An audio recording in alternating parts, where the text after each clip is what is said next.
is Mark Anielski. I'm Indigenous to Edmonton, Alberta, though I'm not a First Nations person.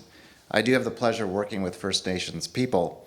I'm a trained forest economist, a lapsed RPF, as Andrea is currently. I'm also a natural capital accountant. I often describe myself as a recovering economist, that I had to take the 12 steps for economists who, economists are addicted to growth. And so one has to relearn the fact that the forests teach us something really important, that forests are the model of our economy, or they should be, because they teach us about harmony, about resilience, and they're not addicted to growth except to be oriented towards sort of a homeostatic future. The forests have been my teacher. I learned over the years, over 25 years as being an economist, that in fact the forest is the model for our economy, or should be.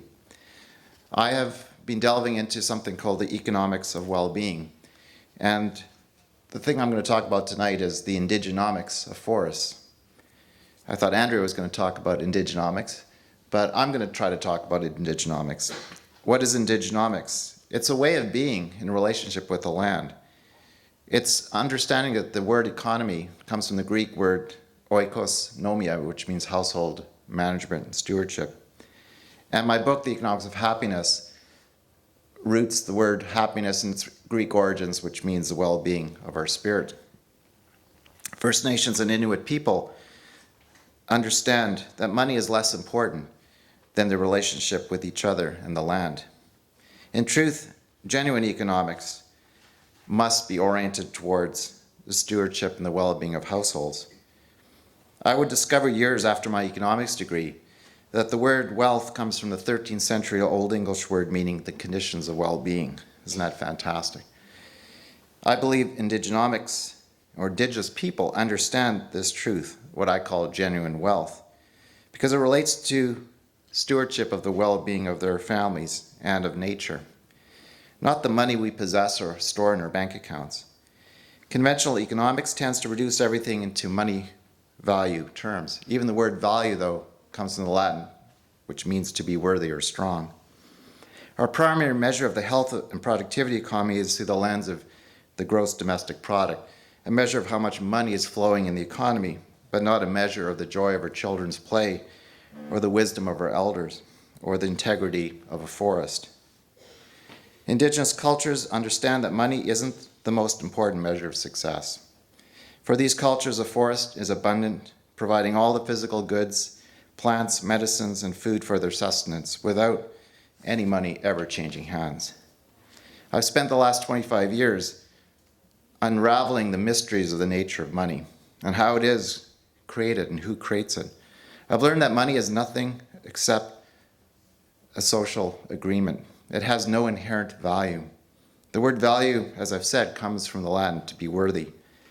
Money is a wonderful social creation, useful for the exchange of goods and services. However, modern money is tied to nothing of real value, such as a forest or land or human beings.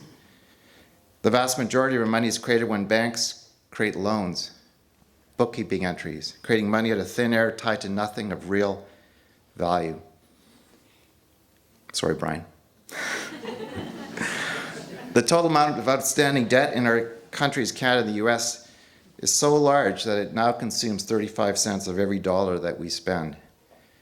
That is not only an injustice, it exacerbates climate change and results in the degradation of our natural assets. What if money were tied directly to the natural assets, let us say to the ecological health of the forest?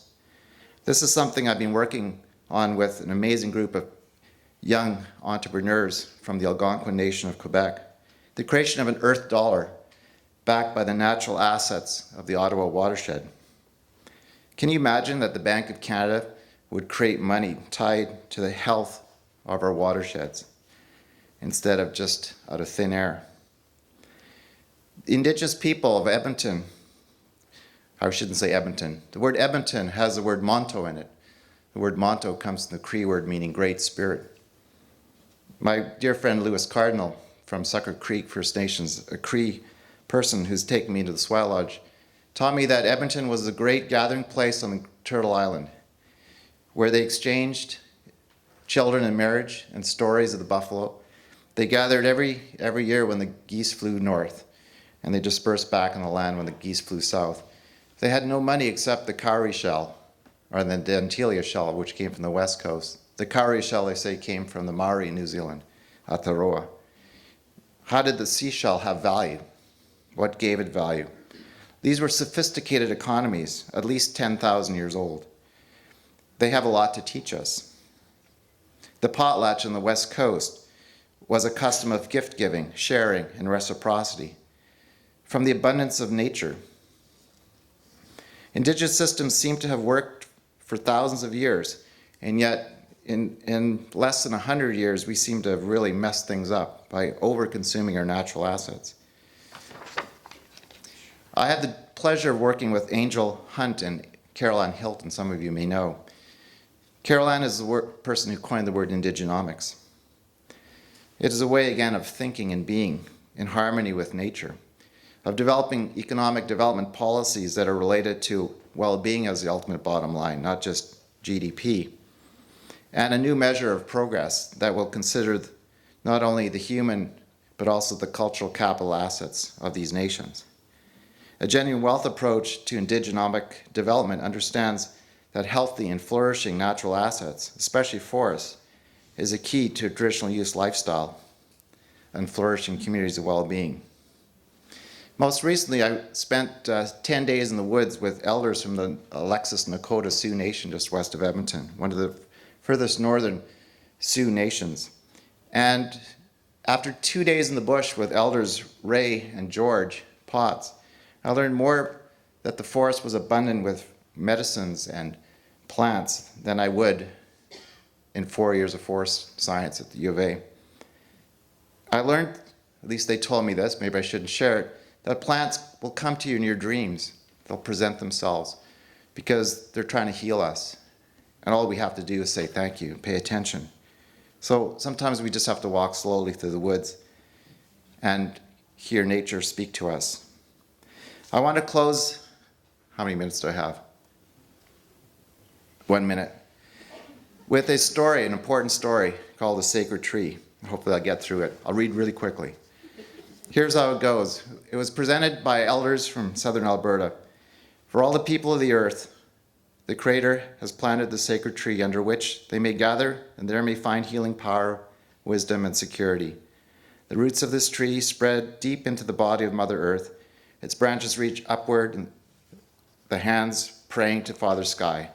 The fruits of the tree are the good things the Creator has given to the people, teachings that show the path to love, compassion, generosity, wisdom, justice, courage, humility. The ancient ones taught us that the life of the tree is the life of the people. But we were also taught that many people will become sick at heart. The people will lose their power. They will cease to dream dreams and see visions. They will begin to quarrel among themselves over worthless trifles. They will become unable to tell the truth and to deal with each other honestly. They will forget how to survive in their own land. They will become filled with anger and gloom. Little by little, though, they will poison themselves and all they touch. It was foretold that these things would happen, but the tree would never die. As long as the tree lives, the people live. It was foretold that that day would come when people would awaken, as if from a long drugged sleep, that they would begin timidly at first, but then with great urgency to search again the sacred tree. The knowledge of its whereabouts and of the its fruits that adorn its branches have always been carefully guarded and preserved within the minds and hearts of our wise elders and leaders. These humble, loving, and dedicated souls will guide anyone who is honest of the sacred tree. Thank you.